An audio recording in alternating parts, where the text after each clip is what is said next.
हाँ बच्चों, सुप्रभात। कल मैं त्रिकोणमिति का प्रश्नावली 3A पढ़ाकर कुछ क्वेश्चन बताया था। अब उसके आगे वाले क्वेश्चनों को हम देखते हैं। क्वेश्चन नंबर फर्स्ट और सेकंड, 1 और 2 का कुछ क्वेश्चन बताए थे। अब क्वेश्चन नंबर हम 3 बता रहे हैं। क्वेश्चन नंबर 3 है, एक घड़ी की मिनट की सुई 1.5 सेंटीमीटर लंबी है। 50 मिनट चलने में यह सुई कितना घूम जाएगी। करे घड़ी की मिनट की सुई 1.5 सेंटीमीटर लंबी, अर्थात ये त्रिज्या हो जाएगी। और हमारा होता है केंद्र पर बना कोण। ये फार्मूला होता है कि केंद्र पर बना कोण, केंद्र पर बना कोण बराबर चाप बटा में त्रिज्या। इसको हम थोड़ा देख भी लेते हैं। जैसे ये कोई सर्किल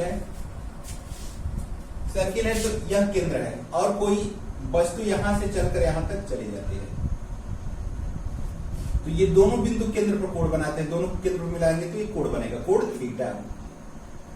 और यह चली गई दूरी, इसको हम क्या कहेंगे, चाप की लंबाई, या इसको हम यल से लिखते हैं। और ये त्रिज्या r, तो केंद्र पर बना कोण बराबर चाप बटा में त्रिज्या होता है। तो अब या इसको हम कोण को थीटा लिखते हैं, थीटा और चाप को यल लिखते हैं, और त्रिज्या को r। Theta equal to l by r, जहां थीटा क्या है, केंद्र पर बना कोण,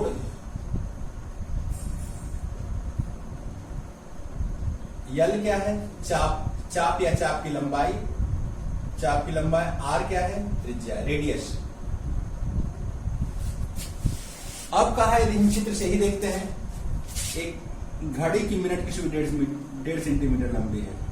ये घड़ी 12, 1, 2, 3, 4, 5, 6, 7, 8, 9, 10, 11, कहीं कोई 1.5 सेंटीमीटर लंबी सुई, अर्थात वो क्या होगी, त्रिज्या होगी। और वह घूमकर, यह केंद्र से 1.5 सेंटीमीटर लंबी सुई है और इस तरह घूमते हुए आकर 50 मिनट में पूछ रहा है कितना घूम जाएगी, अर्थात ये त्रिज्या, चाप की लंबाई पूछ रहा है। तो क्वेश्चन नंबर 3 है, कोण दिया है, कोण थीटा इक्वल टू 50 मिनट, ये मिनट में है, और त्रिज्या r बराबर 1.5 सेंटीमीटर, और चाप की लंबाई पूछ रहा है, L बराबर क्या होगा। अब हम देखते हैं कि ये 50 मिनट में कितना कोण अंश में बन जाएगा। पूरा एक चक्कर में 360 अंश बनता है, अर्थात 12 खाना है। 12 खाना में 360 अंश, तो 50 मिनट में 10 खाना, 10 खाना में कितना बनेगा, एक खाना 30 अंश का होगा। पूरा 12 खाना मिलकर 360 अंश, तो 50 मिनट मैंने यहां से लेकर 10 खाना तक, अर्थात 10 खाना में 300 अंश बनेगा, अर्थात 50 मिनट है, कोण 50 मिनट है। और इसको कोण में बदलेंगे 50 मिनट में, तो 300 अंश का कोण बन जाएगा, 300 अंश का कोण बन जाएगा। अब अंश को रेडियन बदलेंगे तो कोण थीटा बराबर अंश हटाकर पाई बटा 180 से गुणा कर देंगे, पाई बटा 180 से गुणा कर देंगे, ये कट जाएगा, 6 18, अच्छा 5 30, तो कोण थीटा बराबर क्या होगा, 5 पाई बटा में 3। तो केंद्र पर कोण कितना बना, 5 पाई बटा 3 रेडियन। कोण हमारा रेडियन में होना चाहिए। अब आर है मालूम 1.5 सेंटीमीटर, तब हमें यल निकालना है, तो यल बराबर आर इंटू थीटा भी लिख सकते हैं, या एल बराबर आर इंटू थीटा। या आर का मान क्या है, 1.5, और थीटा का मान क्या है, 5 पाई बटा में 3। अब ये गुणा कर देंगे तो 7.5, और पाई का मान 3.14 बटा में 3, ये गुणा करके भाग दे देंगे हम, तो हमारा आंसर हो जाएगा आंसर 7.85 हो जाएगा, 7.85 सेंटीमीटर। फिर से देख लेते हैं हम, 50 मिनट चलने में केंद्र पर कितना कोण बनेगा। 50 मिनट, यहां पर लिखते हैं 50 मिनट चलने पर केंद्र पर बना कोण बराबर 300 अंश। ये पूरा एक चक्कर हो जाता तो 360 अंश होता, लेकिन इतना ही है, 10 खाना है, 10 तक 12 खाना में कितना बनेगा, 360 अंश। कोण पूरा एक चक्कर बनता है, तो एक खाना में 360 में 12 से भाग देंगे तो एक खाना में ये कोण कितना बनेगा, 30 अंश, इसलिए 10 खाना में 300 अंश। 50 मिनट चलने पर केंद्र पर बना कोण 300 अंश। अब 300 अंश को रेडियन बदलेंगे तो पाई बटा 180 से गुणा करेंगे, कटा देंगे तो 5 पाई बटा 3, और आर बराबर इतना है। हमसे चाप की लंबाई पूछा है, तो एल बराबर आर इंटू थीटा है, मान रखेंगे तो इतना हो जाएगा। नेक्स्ट क्वेश्चन देखते हैं। क्वेश्चन नंबर 4 दिया है कि एक पहिया 1 मिनट में 360 अंश परिक्रमण करता है, तो 1 सेकेंड में कितने रेडियन माप का कोण बनाएगा। क्वेश्चन नंबर 4 देख लेते हैं।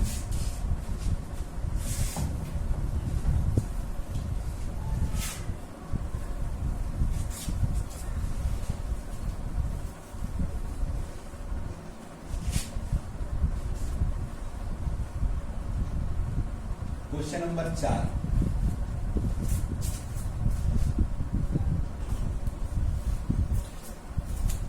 एक परिक्रमण माने पूरा एक चक्कर में, परिक्रमण में पहिए द्वारा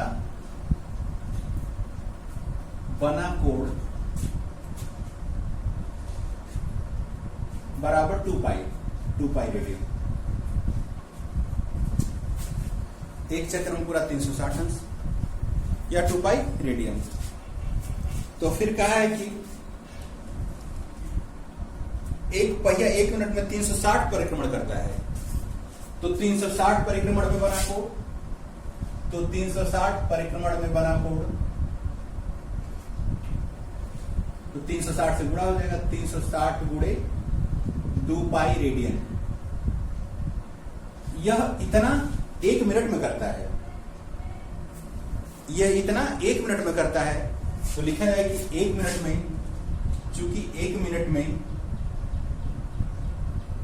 1 मिनट लिखा जाए या 60 सेकेंड लिखा जाए, 60 सेकेंड में पहिए द्वारा बना कोण बराबर 360 गुणे 2 पाई रेडियन। तो 60 सेकेंड में इतना कोण बन रहा है, तो पूछा है कि 1 सेकेंड में क्या बनेगा, तो 1 सेकेंड में पहिए द्वारा बना कोण 60 से भाग हो जाएगा, 360 गुणे 2 पाई अपान 16 रेडियन, या कट के 6 दुना का 12 पाई रेडियन, इतना कोण बनेगा 1 सेकेंड में। तो अब नेक्स्ट क्वेश्चन देखते हैं। अब क्वेश्चन नंबर नेक्स्ट 5 है, एक वृत्त जिसकी त्रिज्या 100 सेंटीमीटर है को 22 सेंटीमीटर लंबाई के चाप वृत्त के केंद्र पर कितने डिग्री का कोण बनाएगा। तो ये भी चाप वही फार्मूला लगाएंगे कि केंद्र पर बना कोण बराबर चाप बटा में त्रिज्या, उस पर रखेंगे तो आ जाएगा, इजिली है, इस पर रख लेंगे हम लोग।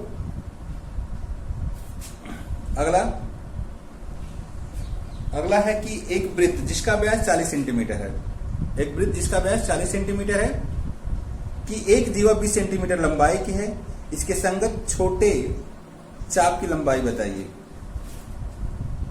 तो हम देख लेते हैं, ये वृत्त हमारा है, इसका व्यास दे दिया है, व्यास 20 सेंटीमीटर।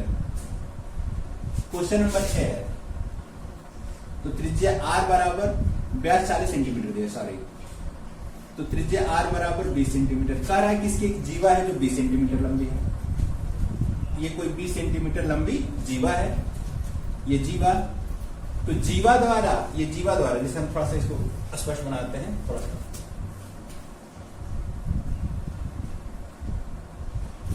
मान लेते हैं कि ये हमारी जीवा हो गई। ये जीवा के नीचे वाला एक चाप तो नीचे की तरफ बन जाता है, और एक चाप तो ऊपर की तरफ भी तो बन जाता है ना। तो कह रहा है कि छोटे चाप की लंबाई, नीचे वाला चाप, ऊपर वाला तो ये पूरा बड़ा हो जाएगा, तो ये केंद्र हो गया और ये जीवा 20 दिया है, और इसको यहां से केंद्र से मिला देते हैं तो त्रिज्या, ये त्रिज्या है, ये भी 20, दोनों त्रिज्या है तो दोनों की लंबाई 20-20, अतः एक समबाहु त्रिभुज बनेगा। समबाहु त्रिभुज बनेगा तो इसका प्रत्येक कोण 60 अंश, सभी 60 अंश, तो केंद्र पर बना कोण क्या हो गया 60 अंश, अर्थात केंद्र पर बना कोण थीटा बराबर 60 अंश, या रेडियन बदलेंगे तो थीटा बराबर π/180 से गुणा करेंगे π/3 रेडियन। तो कह रहा है कि छोटे चाप की लंबाई यह यल पूछ रहा है, आर का मान तो दिया है 20 सेंटीमीटर और यल का मान पूछा है, तो थीटा बराबर यल बाई आर, या क्रॉस मल्टी यल बराबर आर इंटू थीटा, आर का मान 20 और थीटा का मान π/3, या यल बराबर 20 π/3 सेंटीमीटर। तो इस टाइप का और क्वेश्चन आप लोग लगाएंगे, 2-3 क्वेश्चन हम बता दिए। अब अगला देख लेते हैं आगे क्वेश्चन नंबर, अब ये 6 है 7 इसी टाइप का है, आप लोग हल करेंगे। क्वेश्चन नंबर 8 देखते हैं। क्वेश्चन नंबर 8,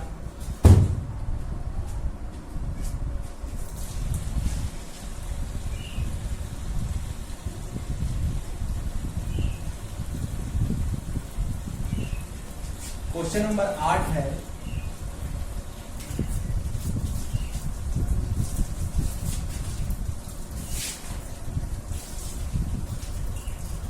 क्वेश्चन नंबर 8 का निम्नलिखित कहा है, निम्नलिखित क्वेश्चन प्रश्न से लिख लीजिए। प्रश्न ए है कि 1 + √1 + cos a upon 1 - cos a बराबर प्रूफ करना है cos a अब प्लस cot a, यह हमें सिद्ध करके दिखाना है। सिद्ध करना है कि √1 + cos a upon 1 - cos a equal to cos a के प्लस cot a। तो हम LHS को हल करते हैं। LHS लेफ्ट हैंड साइड को √1 + cos a upon 1 - cos a, इसको ब्रैकेट में लिख लेते हैं और हर की संयुग्मी से 1 + cos a upon 1 - cos a, हर की संयुग्मी संख्या से आंसर में गुणा कर देते हैं। हर की संयुग्मी संख्या क्या होगी, वही प्लस का माइनस और माइनस का प्लस, अर्थात 1 + cos a से ऊपर नीचे हम गुणा कर देते हैं, तो मान में अंतर नहीं पड़ेगा। 1 + cos a 2 बार करने में हो गया, तो इसको चाहे हम इस तरह भी लिख सकते हैं, यह 1 + cos a 2 बार है तो 1 + cos a का होल वर्ग भी लिख सकते हैं, और 1 - cos a 1 + cos a - b और a + b वर्गांतर वाला फार्मूला 1 - cos स्क्वायर a हो जाएगा,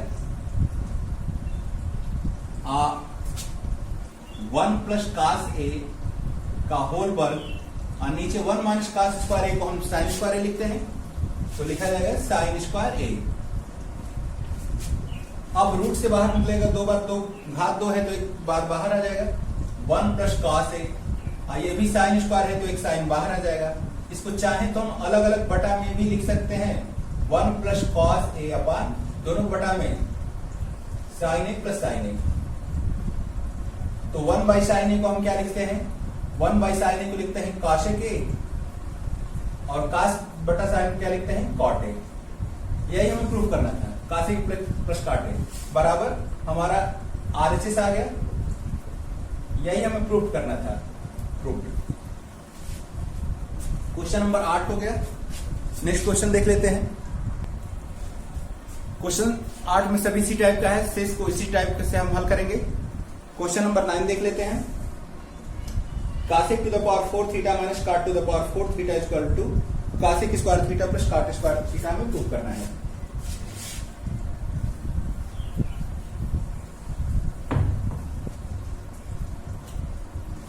क्वेश्चन नंबर 9 है cos a to the power 4 theta plus cot to the power 4 theta minus cot to the power 4 theta equal to prove करना है कि cosec square theta plus cot square theta. LHS को हम हल करते हैं। cosec square, इसको cosec square theta का स्क्वायर भी लिख सकते हैं 4 घात है तो, और इसको cot स्क्वायर थीटा का स्क्वायर भी लिख सकते हैं 4 घात का। अब a square minus b square वाला फार्मूला, अर्थात वर्ग छोड़ के एक क्वेश्चन में जोड़ देते हैं, क्वेश्चन में घटा देते हैं, a प्लस बी और a माइनस बी। तो cosec square theta plus cot square theta और cosec square theta minus cot square theta. और फार्मूला हम कल बताए थे कि cosec square theta minus cot square theta equal to क्या होता है, 1 होता है। इसकी वैल्यू हम क्या रखेंगे, 1। तो ये cosec square theta plus cot square theta 1 से मल्टीप्लाई करेंगे तो वही हो जाएगा, अर्थात cosec स्क्वायर थीटा और प्लस cot स्क्वायर थीटा। यही हमें प्रूफ करना था, प्रूफ। क्वेश्चन नंबर 10 देख लेते हैं। 10 नंबर है हमारा, cos to the power 6 theta, cos to the power 6 theta plus sin to the power 6 theta equal to 1 minus 3 sin square theta cos square theta. हम देखते हैं कि ए क्यू और B, A cube plus B cube का दो formula होता है, A cube plus B cube का, A plus B A square plus B square minus A B होता है। एक फार्मूला ये हो गया, और दूसरा होता है A cube plus B cube का, ए प्लस बी का whole cube minus 3ab question में ए प्लस बी, ये भी होता है। यदि ऊपर वाला फार्मूला का यूज करते हैं तो क्वेश्चन थोड़ा सा लंबा हो जाएगा, और नीचे वाले फार्मूले का यूज करते हैं तो क्वेश्चन छोटा हो जाएगा। अब हम एलएचएस को हल करते हैं। cos to the power 6 theta है तो इसको हम चाहें तो cos स्क्वायर थीटा का क्यूब लिख सकते हैं, 3 गुना 6 घात हो गया, और इसको हम sin स्क्वायर थीटा का भी क्यूब लिख सकते हैं। अब ए क्यू प्लस बी क्यू का फार्मूला क्या है, 3 घात छोड़ने के बाद जो बच रहा है ए और बी, इसी को दोनों पोस्ट में जोड़कर 3 घात और पर 3 घात दे देना है। तो cos स्क्वायर थीटा 3 घात छोड़ने के बाद क्या बचा, cos square theta plus sin square theta plus sin square theta, इसका क्यूब 3 घात छोड़ने के बाद जो बचा है ए और बी, उसी पोस्ट बंद करके ऊपर 3 घात दे दिया, फिर माइनस 3 उन्हीं दोनों का गुणा आखिरी पोस्ट में प्लस बी, तो फिर माइनस 3 ए बी माने यही दोनों पद cos स्क्वायर थीटा और sin स्क्वायर थीटा, और फिर पोस्ट में ए प्लस बी माने यही दोनों cos square theta plus sin square theta. तो अब हम जानते हैं किसका मान क्या होता है, 1 का क्यूब, अब माइनस का मान भी 1 ही होता है, तो 1 का मल्टीप्लाई करेंगे तो वही हो जाएगा, इसका मान 3 cos square theta sin square theta into 1 लिख सकते हैं चाहे तो। अब 1 का cube 1 minus 3 cos square theta sin square theta, यही हमें लाना था, आरएचएस प्रूव्ड। तो क्वेश्चन नंबर 10 तक हो गया। फिर अगली कक्षा में हम देखेंगे जो क्वेश्चन आप लोग को आएगा आगे लगा हल कीजिएगा, नहीं आता है तो आप लोग व्हाट्सएप के माध्यम से पूछ सकते हैं, उसको हल करने का प्रयास किया जाएगा। तो फिर मिलते हैं अगले क्लास में, तब तक के लिए धन्यवाद।